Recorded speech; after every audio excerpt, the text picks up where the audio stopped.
Well, welcome to GTC's Teaching Tidbits Blackboard Ultra. In this series, each episode we focus on tips, techniques, practices, ideas to expand your knowledge of and your comfort with using Blackboard Ultra. And as usual, I am joined today by April Akins from the Curriculum and Instructional Support Center. It's a mouthful, CISC for short. So welcome, April. It's nice to have you here today. Thank you. Well, as you know by now, Blackboard updates monthly. So every month we're finding new little tweaks and changes, and I'd even say goodies for us.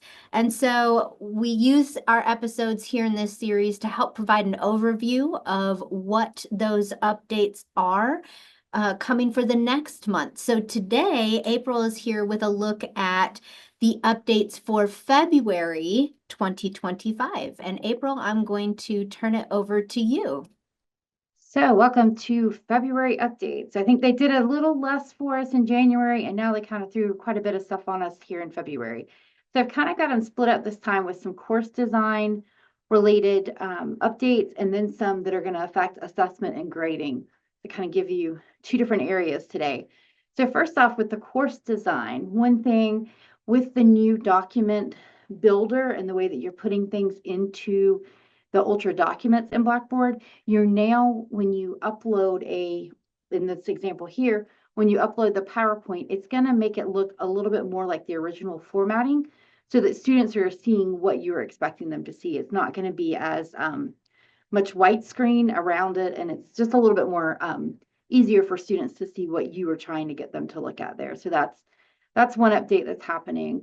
Another one is if you are using any of the AI tools with the design assistant, they are now letting you either include those descriptions when you create the modules or exclude them. So you'll see here when you're creating those, it'll pop a picture up, it'll pop up like some sort of kind of outline title, and then it gives you this long description.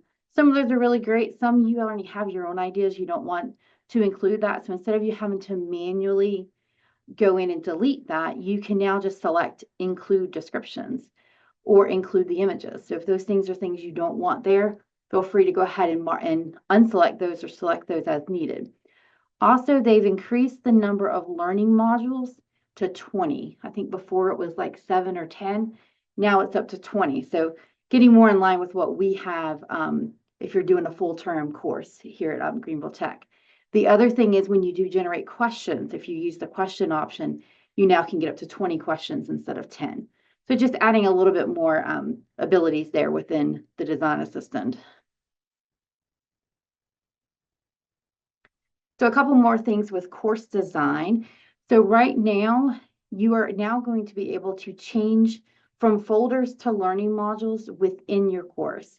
So if you accidentally built the course with folders, or it was one of those that was migrated from original, and so it came in as folders instead of learning modules, you're finally getting to it to actually organize that, and you want to make that change. Now, when you hit the three dots beside that folder, you're going to have an option that says change to learning module. If it is a learning module and you want to flip it to a folder for some reason you want to flip it back to a folder, that same option will be there. I will highlight that if you do change it from a learning module to a folder, then you've lost a lot of the benefits that were there for the learning module. And if you try to flip it back, you're going to have to rebuild that. So that's one update. And I just want to highlight a couple of benefits to using learning modules if you're not using them yet. One thing is with the course design and the layout, you get the ability to put those thumbnail images in, which is kind of a nice way to kind of make it not so static of a website. It looks a little bit more friendly for students to work through it. You can also require that for sequencing, so you can make sure they go through this module before they get to the next one. Students are also able to see that progress bar that shows them if there's 10 things within that module, they've completed 3, they can see that quickly on the outside of the module instead of having to go in and click through to see where they are. And then once they're in the module and they're clicking through it, you've got that previous and next navigation so they can easily navigate, which is a little bit easier for students as they're working through your coursework. But I will say some courses folders make better sense because it's more of a resource and they're not needing to go through these type of things. So you just need to be mindful of how your students are going to be interacting with your content. And then the other thing with those new document layout and how to add the blocks in, you now have a image option here. So you can build an image block, which will also eliminate some of that white space around it and let you resize it a little bit better. I know right now when you're uploading an image, it puts it a small size, and then you've got all this white space around it. And so you really can't organize the page very nicely. So that's helpful to be able to adjust that a little bit. Now I'm going to give you a couple updates with assessment and grading. First is improvements for performance for assignment file submissions for students. So if it's a timed assessment, when a student uploads that file just before the timer runs out, the upload will complete before the attempt is auto-submitted. So it'll go ahead and let that process. The other is there's a re-upload workflow. So if a student's file doesn't upload correctly, they're able to easily re-upload that using this new workflow with that. So when they go to upload it, it's going to let them know that it did take it or it didn't take it and kind of give them directions on how to make sure it's getting in there correctly for them. The other thing is the files that they do submit to you are going to display in the exact same format as when they were submitted. So this is an example with a PowerPoint. So now you can see it in the grading area and where you can actually make your annotations and things on it, but you're seeing it from that viewpoint. And a couple more things when it comes to assessment and grading. One is you can now choose to exclude attempts that you do not intend to grade. So excluded attempts are removed from your needs grading workflow as well, and then any gradebook calculations. So those that you know you're not going to grade, you can go ahead and exclude those from that view. And then another update they did between these two screens, you'll see this is the way the current grading interface looks like. So you've got your student information up here.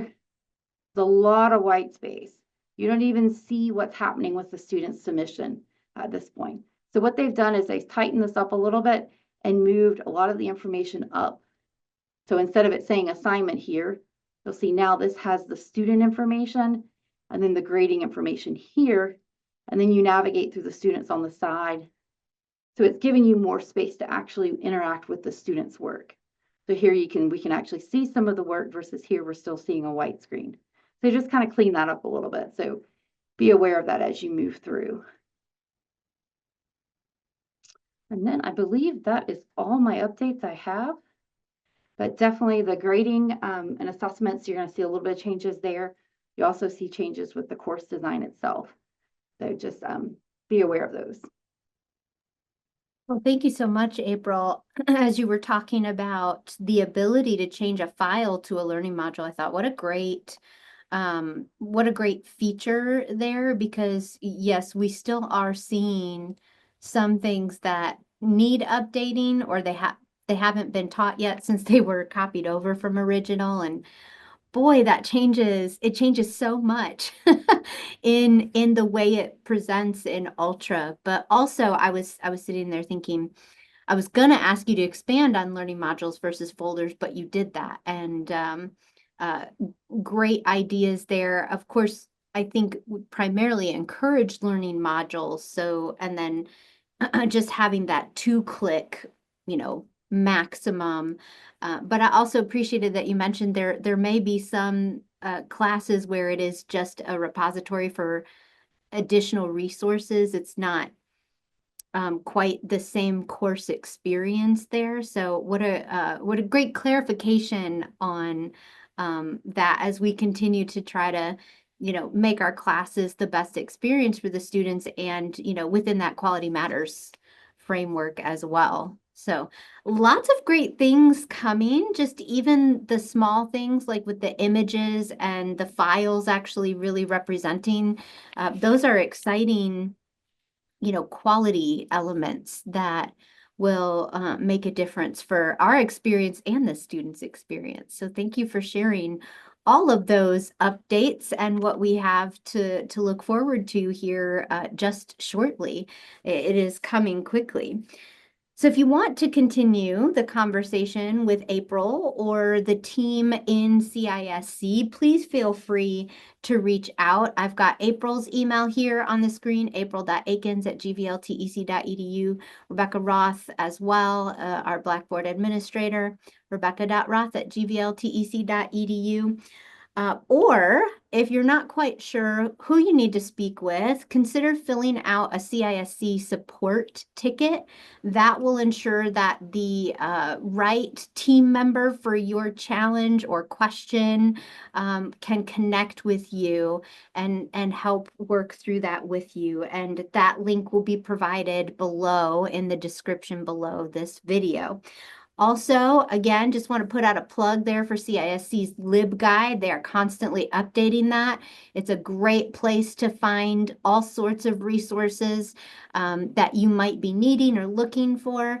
So again, you can find the link to the CISC LibGuide in the description below this video, and definitely encourage you to take a look and explore all of the resources that they have available there. Well, so that's our teaching tidbit for Blackboard Ultra for this episode, and we will see you next time.